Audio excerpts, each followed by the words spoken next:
Well, hey friends, welcome back to another episode of Coffee with Hales. Today's video is going to be talking about how I store food long-term that I grow fresh from my garden. So when I started gardening, it's been 5 years now, which is exciting, going on my 5th year.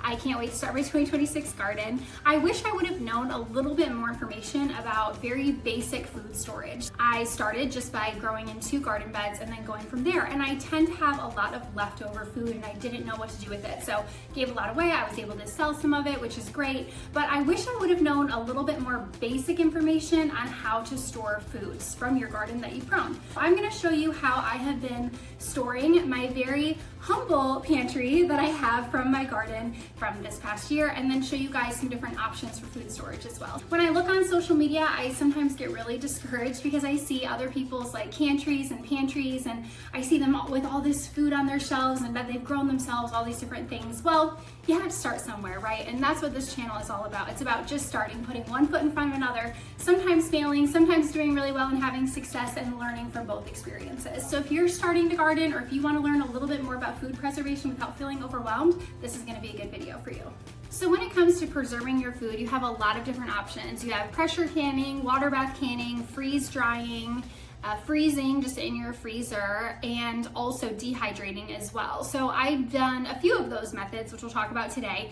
The biggest goal that you should have, I think, when you're storing food is having shelf-stable items, and that's really done through pressure canning, water bath canning, or if you do have a freeze dryer, doing it that way as well. So let me bring you downstairs to my very, very humble pantry. I just must say, this is the first year that I really started trying to store food, and it is January, so we've used a lot of it. But I'm gonna show you what's left and what I have down there and what I've done for my storage. So this is my humble little pantry that my husband built for me. We had a really small unfinished area in our house, so my husband went ahead and just put these shelves up for me that we've been storing stuff on, and obviously my kitchen stuff as well. So you'll see over here I have different items that I have canned, and let me show you my green beans. So obviously I am most comfortable with canning green beans, which you can tell because we got a ton from our garden, not counting what is in the freezer as well. And then over here I have chicken stock. So I started pressure canning with chicken stock. Then we also have the relish. I have red pepper jalapeno jelly that I water bath canned. And then over here, none of this is mine, but just have like the staples, you know, the things that you need. But this is kind of my very small little pantry that I have with what's left from the season. So for those of you who are interested in canning, that was the first method of food preservation that I tried before I even tried to freeze anything. And canning can feel very overwhelming. So like I said, I started pressure canning with chicken stock. And chicken stock is pretty easy because it's already liquid, so you're not gonna mush anything. Actually, I tried to start with pickles, but we're not going to talk about that. That was a disaster. I've tried it 3 different times, disaster every time. But pressure canning your chicken stock is really easy, and it's something that you can do even without having a garden. If you're someone that has rotisserie chickens or whole chickens, just save the bones in your freezer and you can make chicken stock super easy. I'll probably show an episode on that because it's so easy and it makes your food so much more flavorful, and it has really good things for you, the chicken broth does. So chicken stock. And then I also do beef bones as well when we have those. So this is a really good thing to start pressure canning if you do have interest in canning. I would recommend. Then I moved on to green beans. Obviously, I feel like I've mastered green beans. So I've mastered, I think, 2 things so far in my canning life. But pressure canning green beans is really easy and they come out fine. The texture is good, and you pretty much just use hot water and it's ready to go. And the yield from the garden with green beans, you get a ton of green beans. So if you're beginning, I always say green beans are great. Pole beans or the bush beans are great because you get a high yield and they're really easy to preserve. So if you want to dip your toe in the water this summer, add some green beans to your garden. I also did relish, and I also did jalapeno red pepper jelly. So the relish I pressure canned because I had a ton of cucumbers, and then the jalapeno red pepper jelly I water bath canned. So what's great is I have the Presto, I think the pressure canner is called. This big mama here, I'm pretty sure it's a Presto. And you can water bath can in this, or you can pressure can in it. So that's a nice feature because I can do either one in this. And I can do quite a bit in here with the size that I have. But this is a great canner. My sister-in-law's got it for me for my birthday one year, and I highly recommend it.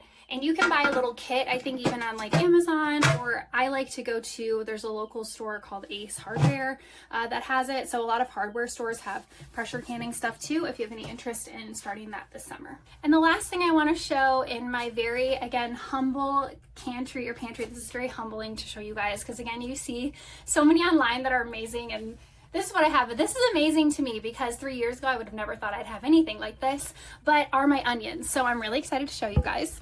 Here are my onions that I grew. Uh-oh, what's this? This is new growth. Oh, oops. Well, I've never seen that before. Does that mean it's coming out? I need to plant this? Okay, I'm gonna have to research this. But these are my onions that I grew last year in my garden that I've been preserving down here. I let them cure. I haven't had any issues with them besides this now, which I'm just seeing. But these are really easy to store. They're shelf stable items, and it's really cool that I can come down, and I haven't bought onions from the grocery store at all. And I was able to grow my own, so that was exciting. I also want to show another kitchen item that I use is the dehydrator. So this is the dehydrator that we use. It's a very modest dehydrator. It's actually called the Jerky Express. So I think it's just for beef jerky, which is what we got it for at the beginning. My husband makes jerky quite often, but I've used it to dehydrate the apples. I've dehydrated strawberries. I've dehydrated rose petals. I've done a lot of different things that I've dehydrated in over the past few years to enjoy as a snack. Fruit roll-ups, I do that in here as well. So I'm hoping this summer I would like to upgrade to a better dehydrator with different settings and stuff. This one doesn't have any settings. I just literally put it on and feel the stuff, and once it's dry enough, it's done. But dehydrating is a really easy way to store food as well. So again, if you want to just dip your toe in the water, this is really, I guess, what I started with. And then I moved on to pressure canning. And then I also think the vacuum sealer is a great way to preserve food as well. So I'll show you guys that now. Another option when it comes to storing your food is vacuum sealing, which I got this vacuum sealer this past summer, and I loved using it. You'll see I have a few items when I show you my freezer downstairs that I vacuum sealed. This is so easy to use. It comes in with different bags, all different sizes as well. What I like about this is you can buy the bags, which like have different sizes, but then you also can get the sheets as well. So I have some that are a little bit longer, and they're longer sheets, so I can even like make pizza ahead of time and then freeze it and then cook it afterwards. I can have different ready-made meals like frozen in whatever size I need, which is really cool too. So here's just a few examples. I did my tomatoes, cherry tomatoes from my garden last year. I had a ton of green beans, so I did pressure can a lot of the green beans too. But this was the first year I froze them in these bags, and when I put these in the oven frozen, I put some butter on them and salt and different things. They taste fresh, like they just came out of the garden. So this was really exciting for me because we can have fresh green beans all year round, which is great. And then I have like, this is just a little peanut butter pie, individual peanut butter pie that I froze as well. So this is great for different options when it comes to freezing, but I also use it for snacks as well. So I have dehydrated some cinnamon apples, apples that I put cinnamon on, so we can go ahead and show you how it works. It's super easy. So I'm gonna use this bag here, and I have the dehydrated apples. I'm just gonna pour them in this bag. And we have been working on making snacks at home, like at home Cheez-Its, at home dehydrated apples with cinnamon on them. We did fruit roll-ups, but trying to make more of the snacks that we enjoy with less of the junk in them. So I hope to do this more regularly, and what's nice about this is that I can do a bulk. So on one Saturday I could do 3 or 4 yields of this and then just have them ready to go for my husband when he goes to work, and I don't have to do all the extra work every weekend, which would be nice.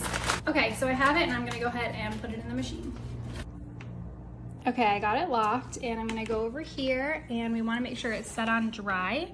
If you're doing like I've done salsa or the green beans or anything like from veggies from your garden, you want to put it on moist. And I'm gonna go ahead and do vacuum.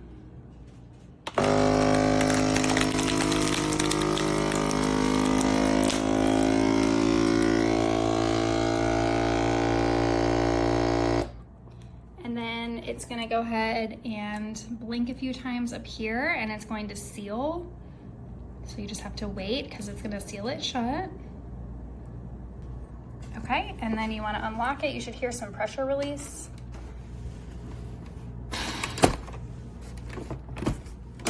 Here we are. So we've got some dehydrated apples that are vacuum sealed and good to go.